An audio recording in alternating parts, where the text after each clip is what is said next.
মেহেদী Hasan মিরাজকে national team তাদের টি-20 মিশনের জন্য ভাবে না, কিন্তু সুদূর পাকিস্তানের সুপার লিগে দেখে শুনে তাকেই বেছে নেয় লাহোর কালান্দার্স। মিরাজ টি-20 ম্যাটেরিয়াল নন এমন আভাস প্রধান নির্বাচকের কথা, কিন্তু প্রশ্ন হলো নিজেকে স্ট্যাবলিশ করার সুযোগই তিনি পেয়েছেন কতটা। খালিদ জামিলের রিপোর্টে বিস্তারিত। ভেরি ইম্পর্টেন্ট বলি, ভ্যালুয়েবল বলি আমাদের জাতীয় দলের জন্য। স্টিল আমাদের টি-20 প্ল্যানিংয়ে একটু ব্যাকফুটে আছেন। He is not included here.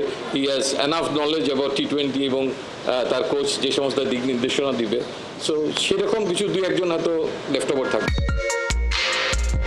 তোমার সাথে করব না ঘর, দেব না তালাকো। টি-20 ইস্যুতে মেহেদী হাসান মিরাজের সাথে বিসিবি বা নির্বাচকদের বোঝাপড়া যেন এমনই, যখন মন চায় খেলাবেন, এক দুইটা ম্যাচ পর ধারাবাহিক এই সিনিয়র ক্রিকেটারকে তারপরেই ছেটে ফেলা। চলতি আরব আমিরাত এবং সামনের পাকিস্তান সফরের দলে মিরাজের ঠাঁই না হওয়া আর পিএসএল এর ডাক পাওয়া সেই প্রসঙ্গই সামনে আনছে নতুন করে। 2017-তে শুরু হওয়া টি-20 ক্যারিয়ারে মিরাজের নামটা টাইগার টি-20 দলের সাথে যুক্ত হয়েছে 29 ম্যাচে। তার মধ্যে গেল 8 বছরে ব্যাট করার সুযোগ পেয়েছেন মাত্র 24 ইনিংসে। এর মধ্যেই সিদ্ধান্ত হয়ে গেছে ন্যাশনাল টি-20 টিমে মিরাজ চলে না। এখানেই শেষ না, 20 ওভারি ফরম্যাটে ক্যারিয়ার গ্যাপের সাথে যুক্ত হয়েছে তার ব্যাটিং পজিশন নিয়ে কাটাছেঁড়া। গোটা দলই বহুবার গবেষণার গিনিপিগ বনে গেছেন, তবে মেহেদী মিরাজকে ম্যানেজমেন্টের টেস্ট টিউবে ঢুকতে হয়েছে সম্ভবত সবচেয়ে বেশি। এই পরিসংখ্যান দেখেই ব্যাপারটা আজ করা যায়। মিরাজের সাথে গেল 8 বছরে খেলা হয়েছে কি ডেভিল গেম।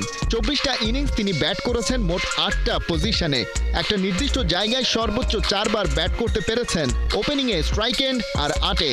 এর মধ্যে আবার ফিনিশিং রোলের ওই 4 ইনিংসে তার স্ট্রাইক রেট 150+।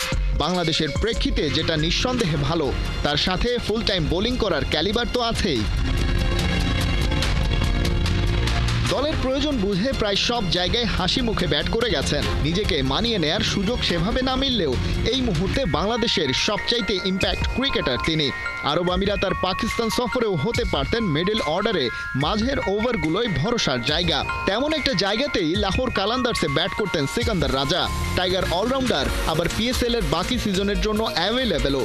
তাই ওকে খেলাতে ঢাকা থেকে পাকিস্তান উড়িয়ে নিচ্ছে শাহিন শাহ আফ্রিদির দল। অন্যদিকে প্রায় 5 ওপেনার নিয়ে সাজানো দলের ওই মিডল অর্ডারই রয়ে গেছে বড় ফাঁক, যেখানে কেউ পারফর্ম করে এবার থিতু হতে পারবেন এমন আশা করছে টিম ম্যানেজমেন্ট। সেই আশা হয়তো মিরাজ নিজেও করেন, যাকে ভাবা হতো টাইগারদের ভবিষ্যৎ সাকিব আল হাসান। খালিদ জামিল, 71।